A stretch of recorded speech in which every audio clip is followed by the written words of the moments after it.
let's talk about getting into the right headspace.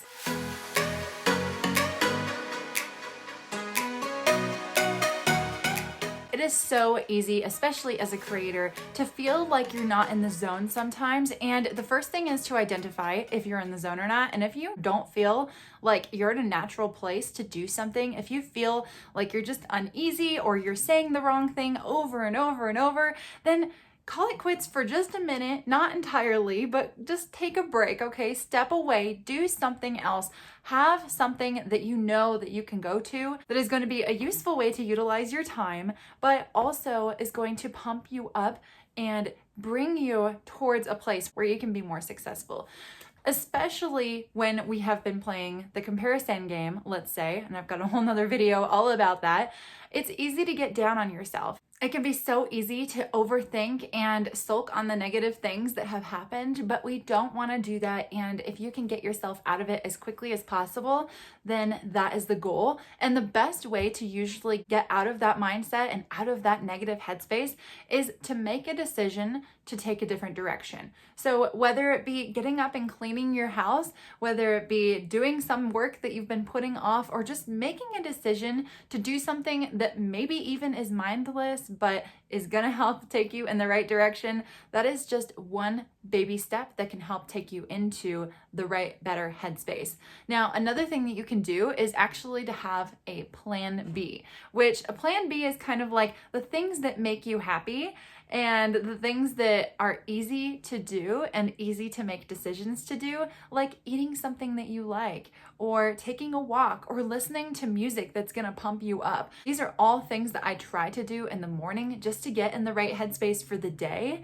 And simply when I wake up, I'm with my kids and I try to listen to music with them and have like a little dance party. That's kind of our morning routine.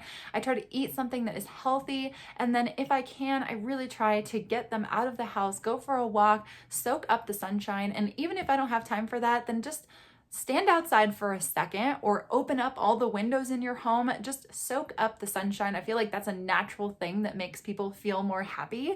But regardless, if you don't feel like you're in the right headspace and you know it, then give yourself a break. Sometimes it's easy to also push yourself too hard, and it's really easy to burn ourselves out. In fact, anytime that I don't feel like I'm in the right headspace, the majority of the time, it's because I've basically pushed myself too hard and overworked, or I just need to take a break. And that is one of the things that I think a lot of us don't do enough, is taking a break. And oftentimes we don't even give ourselves the chance to take a break because we set these huge goals for ourselves. And I am a huge fan of setting big goals, but you need to take care of you first. So here's one quote that I actually recently saw that just totally made my day, and it was absolutely something that I needed to hear that day. Of all the things on your to-do list, trust that prioritizing yourself is the most productive. That is just awesome. There are so many ways that you can tell yourself to be productive, but in the end, prioritizing your health, your mind, your energy, your message, your confidence, those things are so important.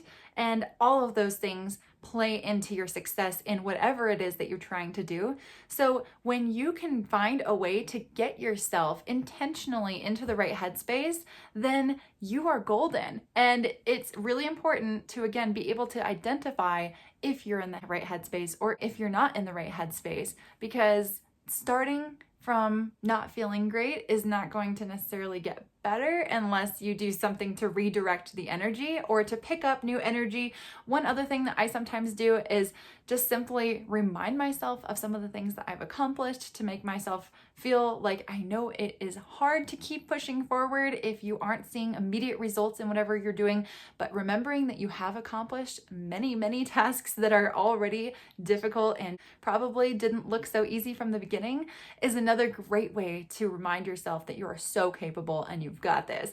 So I hope that this helped pump you up a little bit. And if you really want to feel a little bit more like a go-getter, I think that this other video might give you a little bit more of that pump up that you might be looking for. So check that out next. Thanks, and I hope that you subscribe to my channel and click the like button so more people can see this.